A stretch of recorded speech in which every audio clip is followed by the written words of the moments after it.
तेरी मेरी कहानियाँ से सभी अपडेट पाने के लिए बेल आइकन दबाएं। आज की कहानी है पढ़ी लिखी पत्नी और अनपढ़ पति। आज घर में बहुत शांति है।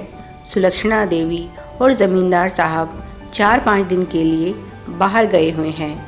रजत की सलामती के लिए प्रार्थना और भंडारा करने के लिए अपने कुल देवता के मंदिर में गए हैं। सुलक्षणा देवी ने नौकरों को सब समझा दिया है और इशिता को भी बोल दिया है कि अगर कोई परेशानी हो तो मुझे फ़ोन कर लेना।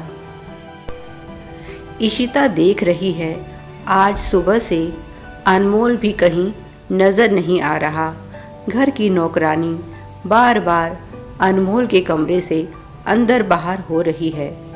उसके मन में जिज्ञासा उठी तो उसने नौकरानी को बुलाकर पूछा, क्या हुआ? आज अनमोल कहीं दिखाई नहीं दे रहा और तुम क्यों इतनी हड़बड़ी में हो?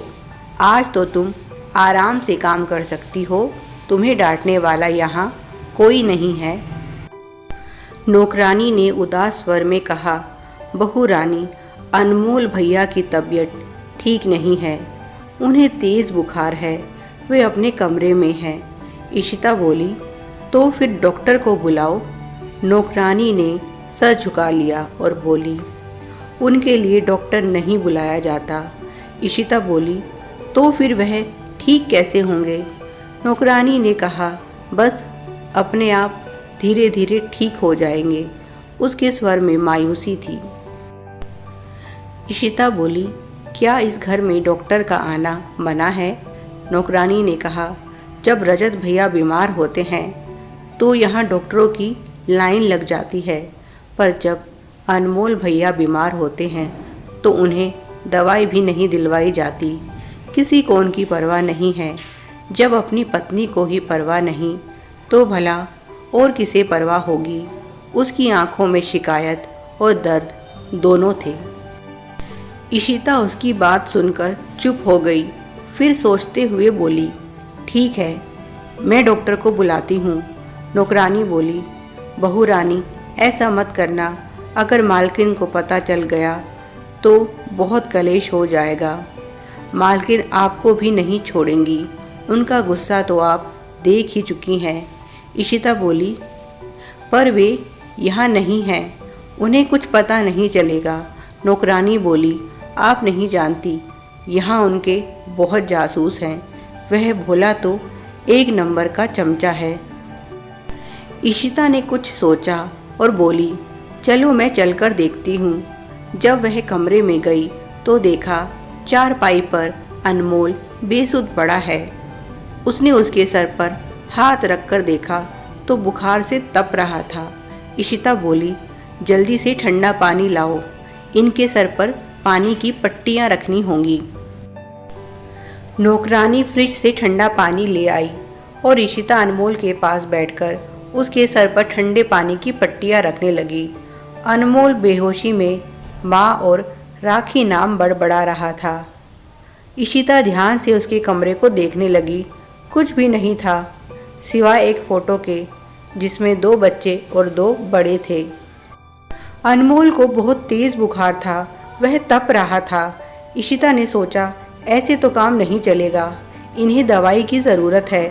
अगर डॉक्टर यहाँ नहीं आ सकता तो क्या हुआ, मैं तो बाहर जा सकती हूँ। उसने नौकरानी को बुलाया और कहा, मैं कुछ देर के लिए बाहर जा रही हूँ, इनके लिए दवाई लेकर आती हूँ, तुम इनका ध्यान रखना। इशिता अपने फैमिली डॉक्टर को फ़ोन करती है और उन्हें सारी बात बताती है। डॉक्टर उसे दवाइयाँ बताते हैं और वह केमिस्ट की शॉप से दवाई लेकर आ जाती है। किसी को पता ना चले इसलिए भोला को वह पहले ही जानबूझकर खेतों में भेज देती है ताकि उसे कोई जानकारी ना हो। जब तक इशिता वापस आती है तब तक अनमोल का बुखार कुछ कम हो जाता है।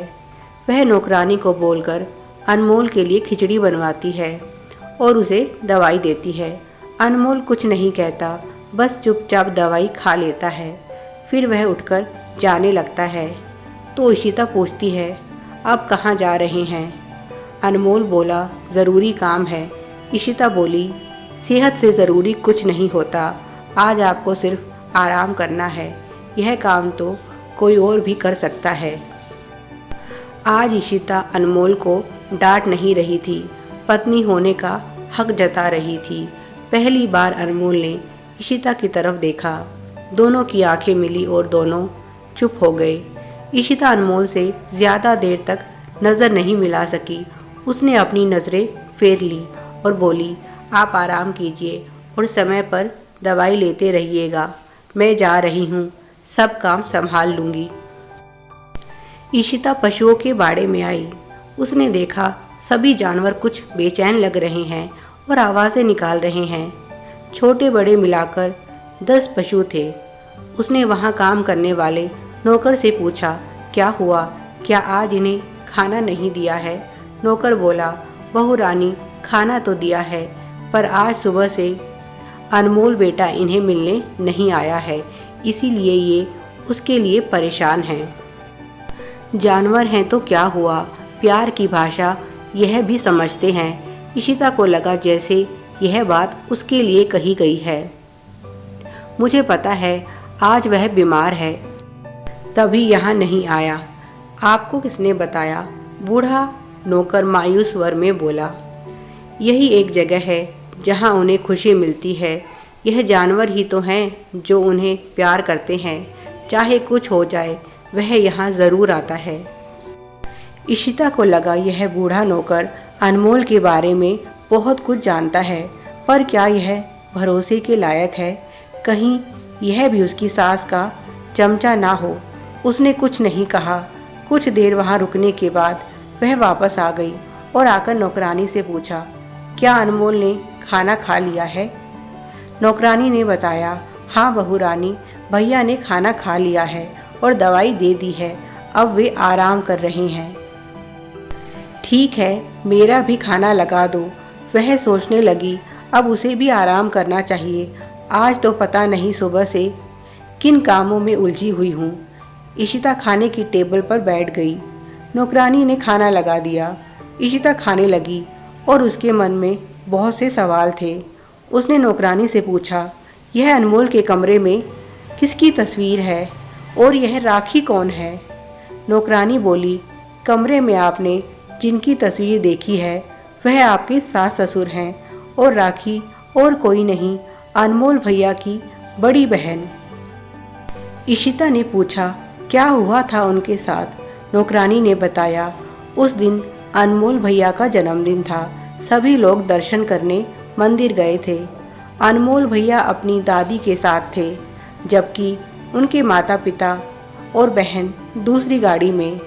गाड़ी का एक्सीडेंट हो गया और इन तीनों में से कोई नहीं बचा और अनमोल भैया की दुनिया उजड़ गई।